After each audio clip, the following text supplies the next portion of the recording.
The issue with people that take big bulks that they don't see nearly any progress after the bulk is because they're not training hard enough.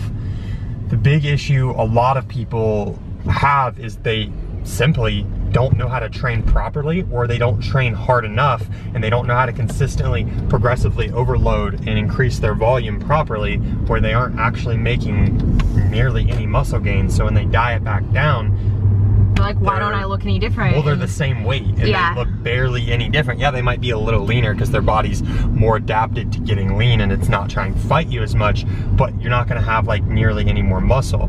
So that goes into my next point of people that see competitors, specifically females, and they look insane.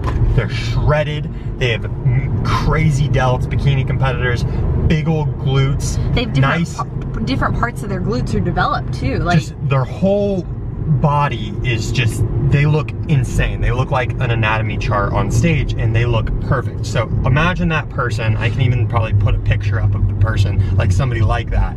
Imagine that. What people, and all the girls, they're like, I want to look like that. That's how I want to look on stage. You don't realize what they look like in their off season. You have to realize that they look a lot different when they're not on stage, because they had to put on so much size to get that amount of muscle when you are competition shredded. I think that's the part not enough people talk about or see, because so many girls want to look like these girls that are stepping on stage and let's say they're 5'6" and shredded to the bone at 135 pounds. What do you think they're weighing in their off season when they're trying to put on muscle?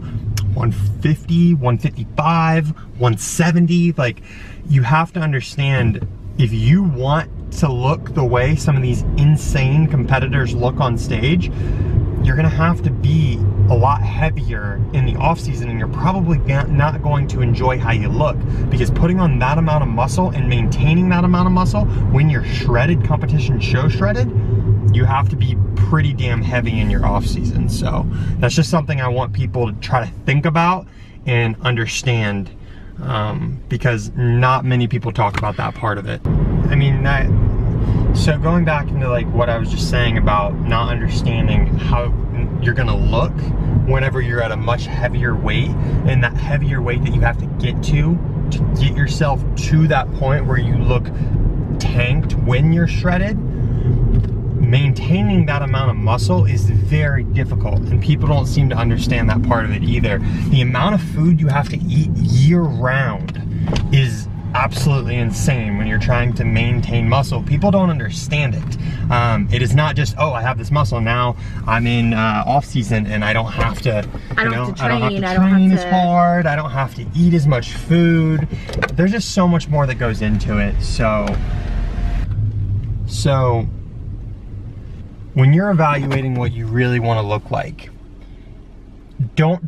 you can't only think of, I want to look like that person the way they look on stage, because there's two sides to it. You have to realize, yes, they look incredible on stage, but how heavy are they in their off season? How uncomfortable are they? How much food do they have to eat?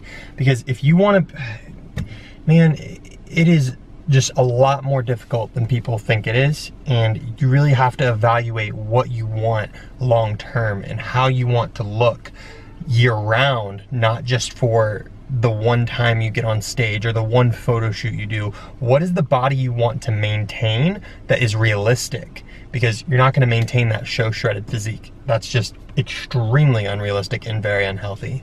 So if this was helpful for anybody, maybe you didn't know what I'm talking about, or now you're kind of enlightened and it's kind of giving you a different perspective and a different way to look at things, let me know in the comments. If you would like me to talk about more things such as this, please give me suggestions, and if you would, give this video a thumbs up, and I will see you all in the next one.